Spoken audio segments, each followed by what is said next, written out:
తిరుమలకు పూర్వ వైభవం తీసుకొస్తామని సీఎం చంద్రబాబు చెప్పారు. తిరుమలలో రెండో రోజు పర్యటన సందర్భంగా వకులామాత కిచెన్ ను ప్రారంభించారు. అనంతరం ఆయన మాట్లాడుతూ తిరుమల పవిత్రతను కాపాడుతామని భక్తులకు హామీ ఇస్తున్నామని అన్నారు.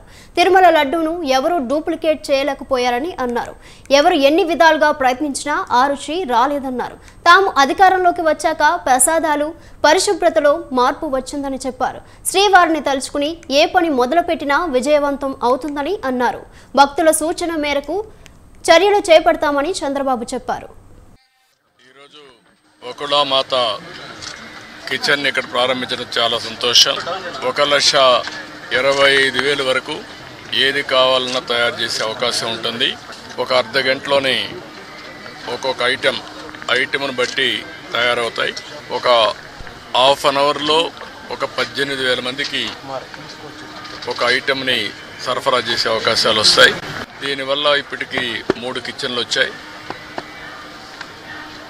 వెంగమాంబ కిచెన్ ఒకటి, అక్షయ కిచెన్ ఒకటి, ఇది 3వ కిచెన్.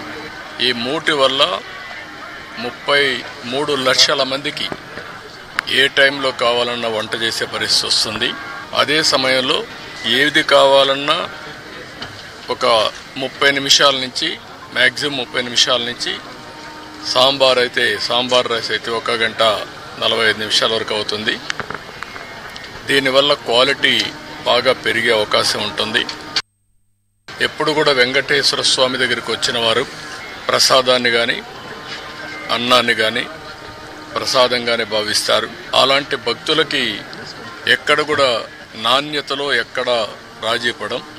ఎక్కడైతే ముడి సరుకులు కావాల్సినటువంటి మనం ప్రొక్యూర్మెంట్ నుంచి అన్ని జాగ్రత్తలు తీసుకుంటున్నాం. ల్యాబొరేటరీస్ అన్నీ పెడతాం. ఆ ల్యాబొరేటరీస్లో అన్ని టెస్ట్ అవుతాయి, అన్ని రికార్డ్ చేసుకుంటారు.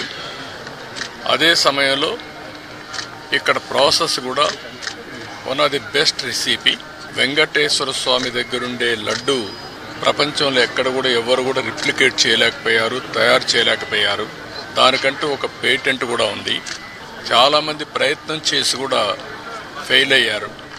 అలాంటి పవిత్రమైన లడ్డుని కానీ, ఇక్కడుండే జిలేబీ కానీ, ఇక్కడుండే మైసూర్ పాక్ కానీ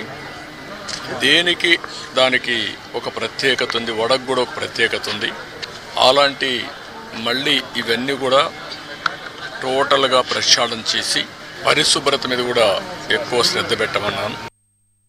ఫుడ్ కూడా ఏదో ఫ్యాన్సీ ఫుడ్లే కాకుండా ఇక్కడుండే భక్తుల మనోభావాలకు అనుకూలంగా, ఇక్కడ మన సాంప్రదాయాలకు అనుకూలంగా ఉంటే చాలా బాగుంటుంది. అలాంటివి కూడా చేయమని చెప్పి ఆదేశాలు ఇచ్చాను. అదే మరి ఎండ్ టు ఎండ్ ఇవన్నీ కూడా ఒపీనియన్ కూడా తీసుకోవడం, భక్తుల మనోభావాల్ని గౌరవించడానికి ఏమేం చేయాలనో అవన్నీ చేస్తాం. ఒక విధంగా చెప్పాలంటే మళ్ళీ వెంకటేశ్వర స్వామికి పూర్వ వైభవం వచ్చే విధంగా, అదే కాకుండా ఎప్పటికీ ఇది ఒక దివ్య క్షేత్రంగా, పవిత్రమైన క్షేత్రంగా తయారు చేయడానికి ఏమేం చేయాలనో అన్ని చర్యలు తీసుకోమని చెప్పి మేనేజ్మెంట్కి గవర్నమెంట్ తరఫున కూడా ఆదేశాలు ఇచ్చాం. అవన్నీ చేసేదానికి శ్రీకారం చుట్టారు. ఏదైతే ఈరోజు ఇక్కడ ఫుడ్ కూడా ఉందో ఎన్నిటి కూడా రాబోయే రోజులు అన్ని టెస్టులు ఉంటాయి.